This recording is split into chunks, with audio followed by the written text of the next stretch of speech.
ചിത്തിര നക്ഷത്രം. ചിത്തിര നക്ഷത്രത്തിൻ്റെ പകുതി ഭാഗമാണ് നമുക്ക് കന്നിയിലും പകുതി ഭാഗം നമുക്ക് തുലാത്തിലാണ് വരുന്നത്.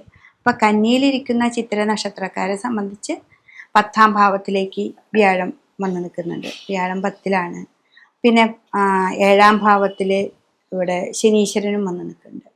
അപ്പം ഇവരെ സംബന്ധിച്ചും 10 കർമ്മമാണ് നന്നായിട്ട് ശ്രദ്ധിക്കേണ്ട ഒരു വിഷയം.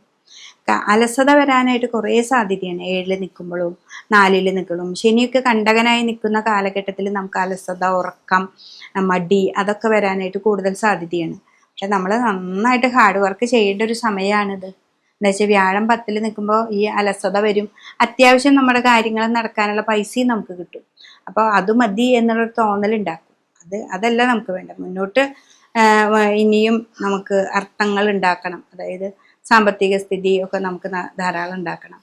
ഒരു മറ്റുള്ളവരെ പറ്റിക്കാതെ നമ്മുടെ കർമ്മം എന്താണോ ആ കർമ്മത്തിലൂടെ മാത്രം നമ്മൾ സഞ്ചരിച്ച് സാമ്പത്തിക സ്ഥിതിയൊക്കെ നന്നായിട്ട് ഉണ്ടാക്കാനായിട്ട് പറ്റും.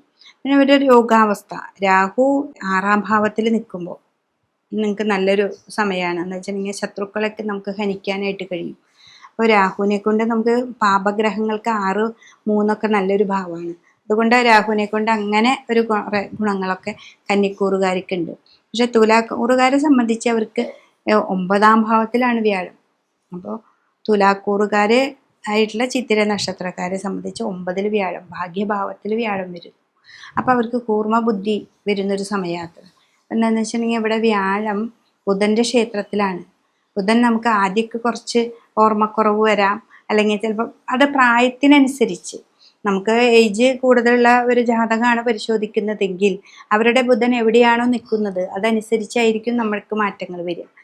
ഇതൊക്കെ ഒരു ഗോചരമായിട്ടുള്ള ഒരു ഫലമാണ് നമ്മൾ പറയുന്നത്, ഈ ഒരു വർഷത്തിൻ്റെ ഫലം. ഇതിൽ കൂടുതൽ ഫലങ്ങൾ നിങ്ങളുടെ ആ ഗ്രഹനില പ്രകാരം നോക്കുമ്പോഴാണ് നമുക്ക് കൂടുതലായിട്ടത് കിട്ടുന്നത്.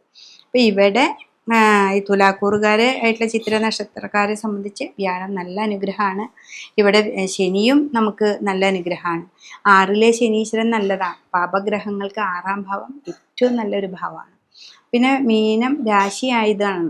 അത് നമ്മുടെ രാശിയിലെ 12ാം ഭാവമാണ്.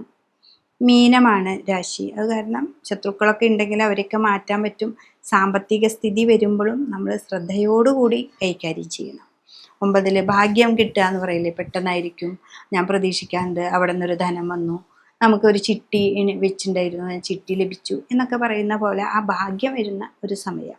അപ്പം അതുകൊണ്ട് ഈ തുലാത്തിൽ നിൽക്കുന്ന ചിത്തിര നക്ഷത്രക്കാർക്ക് ഇത്തിരിയും കൂടി നല്ലൊരു സമയമാണ്. പക്ഷെ കന്നിയിൽ നിൽക്കുന്നവർ വളരെയധികം ശ്രദ്ധിക്കേണ്ട ഒരു സമയം കൂടിയാണ്. അപ്പോൾ ഈ ചിത്തിര നക്ഷത്രക്കാരെ സംബന്ധിച്ച് ഈ ഒരു വർഷം ഏറ്റവും നല്ല ശോഭന ഫലങ്ങളാണ് നമുക്ക് കിട്ടുന്നത്.